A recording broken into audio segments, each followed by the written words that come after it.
Hello friends, अभी मैंने ये सोचा है कि आप जो क्लास 10th के बच्चे हैं उनको बोर्ड्स देना है 27 में, फेब में या मार्च में उनके एग्जाम्स होंगे। तो मैं सोच रही हूँ कि क्लास 10th में जो पॉलिटी सेक्शन है उसमें कुछ टॉपिक्स है, तो मैं उनको ऐसे बेसिक लैंग्वेज पे मैं आपके साथ जैसे मैं बातचीत के थ्रू ही मैं उसके कॉन्सेप्ट क्लियर कर दूँ। फिर उसके बाद मैं प्रोफेशनल वीडियो बनाऊंगी, क्योंकि मैं भी बहुत बिजी रहती हूँ तो फिर उसमें टाइम नहीं मिल पाता है।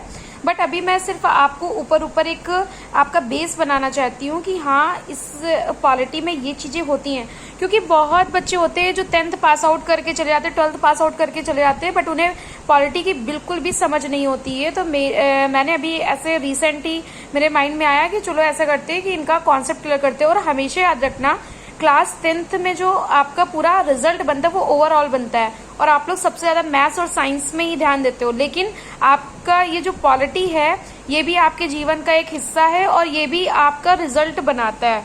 तो इसको भी आपको इग्नोर नहीं करना, बस आप एक बार कॉन्सेप्ट क्लियर कर लो, फिर आप एक इतना अच्छा आंसर राइटिंग करके आओगे, एग्जामिनर को तो अच्छे से अच्छे नंबर देने ही पड़ेंगे। तो अभी हम लोग बात करते हैं सिलेबस की। तो अभी क्लास 10th में पॉलिटी की एक बुक है। देखिए, सबसे पहले मैं कॉन्सेप्ट आपका ये क्लियर कर दूं कि कहीं कहीं पर कुछ लोग सिविक्स बोलते हैं, कभी पॉलिटी बोलते हैं और कभी पॉलिटिकल साइंस बोलते हैं। और बहुत बच्चे सोचते हैं कि जो सोशल साइंस है तो सोशल साइंस में हिस्ट्री, पॉलिटी, ज्योग्राफी, इकोनॉमिक्स सब सेम हो जाता है। बट मैं आपको डिफ्रेंशिएट कर दूं कि अलग अलग सब्जेक्ट अलग होते हैं। अभी मैं सिर्फ आपको हिस्ट्री और पॉलिटी की बात बताऊंगी। आपका हिस्ट्री क्या है? हिस्ट्री जो होता है, जो पास्ट होता है, वो आपका हिस्ट्री होता है। Past means like Narendra Modi ने कोई मीटिंग की, लाइक यूएन में कोई मीटिंग चल रही है, तो वो अभी कल की बात थी, तो वो क्या है, अभी जैसे यूएन में इलेक्शन होने हैं तो वो आपकी कल की बात होने हैं। तो ये वाली जो बात होगी, तो ये जो डिसाइड हुआ है कि अभी होना है, तो ये आपका प्रेजेंट हो जाएगा, ये आपकी पॉलिटी हो जाएगी। बट जो आपका पास्ट होगा, वो जो भी चीज़ पुरानी हो गई, वो सब आपका हिस्ट्री है। तो अब आपको ये नहीं सोचना है कि 1857 का जब रिवॉल्ट हुआ था तो वही हमारी हिस्ट्री है, या फिर पुर्तगीज के बारे में जो बताया गया, डच कंपनीज के बारे में बताया गया, या फिर हमारी जो एंशियंट हिस्ट्री है तो उसके बारे में जो बताया जा रहा है, मिडाइवल है, या तो सिर्फ वही हिस्ट्री नहीं है। आप अपने डेली लाइफ में देखना, जो आपका कल था वो आपका क्या है, वो आपका हिस्ट्री है, और जो आपका प्रेजेंट है वो पॉलिटी है। तो अभी क्लास 10th के सिलेबस में मैं आपको बताती हूँ कि अभी क्लास 10th का सिलेबस नहीं बताना है। हाँ, तो आप पहले ये क्लियर कर लो कि हिस्ट्री क्या है, हिस्ट्री पास्ट है और पॉलिटी आपका प्रेजेंट है।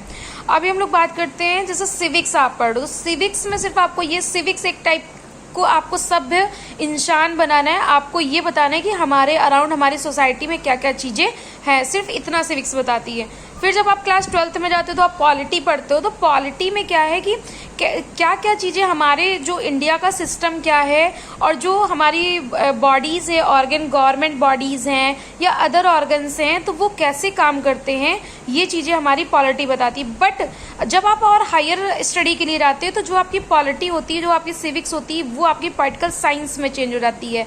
तो अब आपने देखा कि एक ह्यूमैनिटीज़ का सब्जेक्ट, एक आर्ट का सब्जेक्ट किस में चेंज हो रहा है, साइंस में।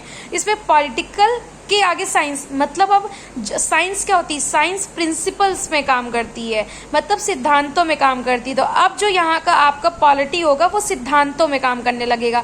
अब यहाँ पर आप थिंकर्स पढ़ेंगे और उनके जो प्रिंसिपल्स होंगे वो पढ़ेंगे, फिर उसे अप्लाई करेंगे, फिर अलग अलग कंट्री में क्या हो रहा है, हमारी कंट्री में क्या हो रहा है, अलग स्टेट में क्या हो रहा है, अलग कास्ट, रिलीजन एंड ऑल। तो आप देखेंगे कि जब कभी भी किसी भी पॉलिटी में, किसी भी प्रेजेंट चीज़ में जब उसमें सिद्धांत लगने लगते हैं तब वो साइंस में चेंज हो जाती है। तो अभी आपको 10th क्लास में सिविक्स पढ़नी है, तो सिविक्स में अभी कुछ चैप्टर्स हैं, वो मैं सिलेबस आपको बता दे रही हूँ। Give me 1 second. सबसे पहला आपका टॉपिक है पावर शेयरिंग। तो power sharing, 1 second. First is power sharing, second is federalism, third is gender, religion and caste, fourth is political parties and fifth is outcomes of democracy. तो आपको 5 chapters पढ़ने हैं और आपको इसी में बेस बनाना है। तो सबसे पहले मैं एक्सप्लेन करना चाहूँगी पावर शेयरिंग। और पावर, देखो मैं ऐसे बहुत प्रोफेशनल तरीके से आप के लिए वीडियो अभी नहीं बना रही हूँ, ना वैसी बात करना चाह रही हूँ, क्योंकि ऑलरेडी स्टूडेंट्स इतना टायर्ड होते हैं और इतना सब्जेक्ट का बोझ होता है कि क्या क्या पढ़े। तो ऐसे तो बहुत सारे वीडियोस पढ़े हैं, बट हाँ, स्टूडेंट्स हो या ह्यूमन क्वालिटी एक होती है कि वो जब ऐसे नॉर्मल रेस्ट तरीके से इनफॉर्मल वे पे पढ़ते हैं, फन वे में, या जैसे कन्वर्सेशन कर रहे हैं, वो अपनी मन की बातें कह रहे हैं। लाइक अभी भी मैंने कोई लाइट्स वगैरह ऑन नहीं करी, मैं बिल्कुल रेस्ट मोड पे हूँ, बट मुझे पॉलिटी बहुत अच्छी लगती है, तो मुझे बातचीत करना पॉलिटी में अच्छा लगता है। इस वजह से मैंने सोचा कि चलो ठीक है, मेरे माइंड में जो थॉट्स आ रहे हैं वो उन थॉट्स को मैं एक वीडियो के थ्रू बच्चों को शेयर कर दूंगी। तो बस वही चीज़ें हैं और मुझे लगता है कि ये बेनिफिशियल होगा बच्चों के लिए। तो सबसे पहले हम लोग पावर शेयरिंग की बात करते हैं। पावर शेयरिंग, आप बिल्कुल ऐसे जैसे एक छोटा सा एग्जांपल ले लो, लाइक आप क्लासरूम में हो, तो क्लासरूम में क्या होता है, लाइक 45 to 50 स्टूडेंट्स हैं, तो आप क्या करते हो, अपनी अपनी पावर्स शेयर कर देते हो कि मॉनिटर का ये वर्क है, और भी जो अदर वर्क्स है, एक्टिविटीज कौन देखेगा, और जो भी सिस्टम है, तो आप एज ए स्टूडेंट समझते हो कि आप लोग पावर शेयरिंग कर लेते हो। और सबसे अच्छा तो बताओ कि कभी कभी आप लोग चीटिंग में भी ये कर लेते हो कि तुम ये वाला टॉपिक पढ़ के आना, तुम ये वाला टॉपिक पढ़ के आना, और हम लोग चीटिंग कर लेंगे, है ना। तो आप यहाँ से समझ लो कि आपने क्या किया, आपने डिवाइड कर लिया, जो भी आपका काम था, वर्कलोड था, उसको आपने डिवाइड कर लिया। और आप देखोगे कि डिफरेंट लोगों को आपने उनकी क्वालिटी के अकॉर्डिंग ही आपने दिया कि हाँ तुम ये वाला काम कर लेना, तुम ये कर लेना, वो कर लेना, ठीक है। तो आपने इसी तरह हमारा जो सिस्टम होता है उसमें भी पावर शेयरिंग होती है। तो सबसे पहले हम लोग इंडिया हमारी कंट्री है, तो हम इंडिया के बारे में बात करेंगे कि इंडिया पे डेमोक्रेसी है। तो सबसे पहले आपको ये समझना पड़ेगा कि डेमोक्रेसी है क्या। अदर कंट्रीज में भी डेमोक्रेसी है। आप देखोगे कि जब आप डेमोक्रेसी का ऑरिजिन समझोगे तो अदर कंट्रीज में डेमोक्रेसी है, बट हर कंट्री की डेमोक्रेसी थोड़ी डिफरेंट टाइप की है। और इकट्ठे सब जगह डेमोक्रेसी नहीं आ गई थी, बहुत जगह ऑटोक्रेटिक था, बहुत जगह रिजीसाइड्स था, बहुत मतलब राजा का शासन था, हर जगह अलग अलग चीजें थी। सॉरी, रिजीसाइड्स नहीं था, राजा का शासन था। तो वहां पे आप देखोगे कि अलग अलग चीज़ें, अलग अलग टाइप के रूल्स थे। तो अभी फिर उसके बाद जो बहुत सारी कंट्रीज में धीरे धीरे डेमोक्रेसी आई, बट सबकी डेमोक्रेसी डिफरेंट टाइप की थी। उसके बाद आप यहाँ पर ये एग्जांपल देखोगे कि अब most of the countries democracy को अडॉप्ट करना चाहती हैं। और क्यों अडॉप्ट करना चाहती, ऐसा क्या है डेमोक्रेसी जो अडॉप्ट करना चाहती। क्या सभी कंट्रीज ने जिन्होंने डेमोक्रेसी अडॉप्ट करी, क्या सभी सक्सेसफुल हुई। तो आपको ये समझना होगा कि कौन कौन सी कंट्रीज ने डेमोक्रेसी को अपनाया और डेमोक्रेसी सबकी क्या सक्सेस हुई है। और अगर इंडिया ने भी डेमोक्रेसी अपनाई है तो इंडिया की डेमोक्रेसी किस टाइप की है। जो इंडिया के नेबर कंट्रीज हैं उन्होंने जो डेमोक्रेसी अडॉप्ट करी है तो उनकी कैसी डेमोक्रेसी है। तो ये आपको समझना पड़ेगा। इसमें बहुत ज़्यादा एग्जाम्पल्स आपको नहीं दिए, दो आपको कंट्री का कंपेयरिंग सिखाएगा। तो सबसे पहले हम लोग पावर शेयरिंग, सत्ता की साझेदारी लाइक अगर हमारा इंडिया डेमोक्रेटिक है और इंडिया में डेमोक्रेसी होने के बावजूद आपने देखा कि हमारी पावर शेयरिंग हो जाती है like central government, state government and panchayat. अब एक आप सिंपल से समझो कि अगर किसी गांव में आपको कुआं खुदवाना है तो आपको ये नरेंद्र मोदी को नहीं पता ना कि यहाँ पर कुआं खुदवाने की नीड है। या फिर आपने देखा कि जैसे राजस्थान है, राजस्थान में क्या जरूरत है, बड़ी बड़ी चीजें तो पता चल जाएंगी, बट छोटी से छोटे गांव की चीजें नरेंद्र मोदी को नहीं पता होगा, वो जो लोकल एरिया का होगा उसी को पता होगा। जम्मू कश्मीर में क्या नीड है, छोटी छोटी जगह में ये वहां का जो लोकलाइज्ड होगा उसे पता होगा। या केरला में क्या नीड है, या मेघालय में क्या नीड है, तो या अंडमान निकोबार में या लक्षद्वीप में, तो ये जो वहाँ के लोकलाइज्ड होते हैं वो ज़्यादा अच्छे तरीके से समझ लेते हैं। इस वजह से जो हमारी पावर शेयरिंग हुई उसको हम लोगों ने अलग अलग स्टेप्स कर दिया, सेंट्रल गवर्नमेंट, स्टेट गवर्नमेंट, फिर पंचायत में हम लोगों ने बांट दिया। ठीक है, तो इस तरह हमारा जो काम होता है बहुत ईजी तरीके हो जाता है। और सिर्फ हमारे काम मिनिस्टर्स, ऑफिसर्स नहीं करते, अलग अलग हमारे एनजीओज काम करते हैं, अलग अलग ऑर्गन बॉडीज होती हैं, उनको भी मैं धीरे धीरे एक्सप्लेन करूंगी, तो वो अलग अलग वर्क करते हैं। फिर हमारा एक पूरा सिस्टमैटिक तरीके से सिस्टम हमारा काम करता है। तो अभी पावर शेयरिंग में देखिए, सबसे पहला आपका टॉपिक होगा कि आप कंपेयर करोगे कि बेल्जियम में भी डेमोक्रेसी थी और श्रीलंका में भी डेमोक्रेसी थी, बट एक कंट्री की जो आपका बेल्जियम कंट्री होगा उसकी डेमोक्रेसी सक्सेसफुल होगी, बट श्रीलंका की डेमोक्रेसी फेल हो जाएगी। जबकि आप देख रहे हो कि श्रीलंका बिल्कुल इंडिया के टच पे ही है, आपका नेबर कंट्री भी है, लेकिन इंडिया की डेमोक्रेसी सक्सेसफुल है, और सॉरी इंडिया की तो सक्सेसफुल है बट ये इंडिया प्रेजेंट का है, बट हमारी भी कंट्री ने डेमोक्रेसी अलग अलग कंट्रीज में देखा कि कहाँ पर कैसी क्या सिस्टम है, फिर उसको अडॉप्ट किया। तो आप देखोगे कि बेल्जियम की डेमोक्रेसी जो है वो सक्सेसफुल होती है, बट श्रीलंका की डेमोक्रेसी सक्सेसफुल नहीं होती। अब उसमें क्या कारण थे उसको हम लोग समझेंगे। सेकंड चीज है power, why power sharing is desirable.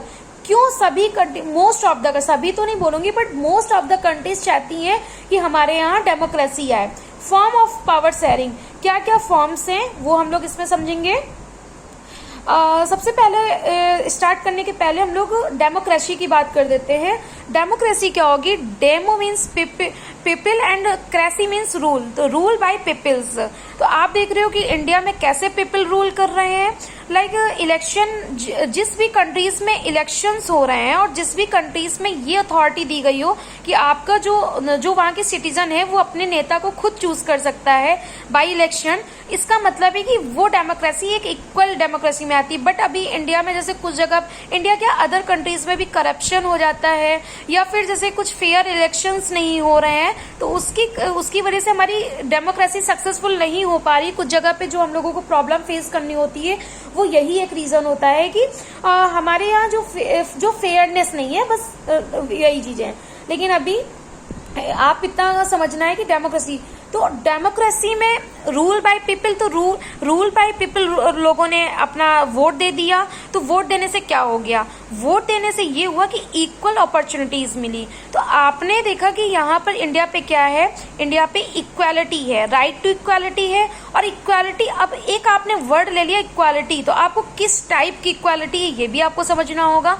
तो इक्वालिटी का मीन्स है कि लाइक जेंडर डिस्क्रिमिनेशन नहीं है। जेंडर डिस्क्रिमिनेशन का मतलब है कि अगर इक्वल अपॉर्चुनिटीज देना, लाइक कोई भी सेक्टर है तो वहां पे इक्वालिटी देना कि हाँ बॉयज भी काम कर सकते हैं, गर्ल्स भी काम कर सकती हैं, मेल फीमेल सभी काम कर सकते हैं, और इक्वल वेजेस। जैसे कुछ जगह पे डिस्क्रिमिनेशन हो रहे हैं उसको मैं और भी डिस्कस करूंगी, बट जेंडर डिस्क्रिमिनेशन नहीं है, कास्ट डिस्क्रिमिनेशन नहीं है, रिलीजन डिस्क्रिमिनेशन नहीं है, सोसाइटल डिस्क्रिमिनेशन नहीं है।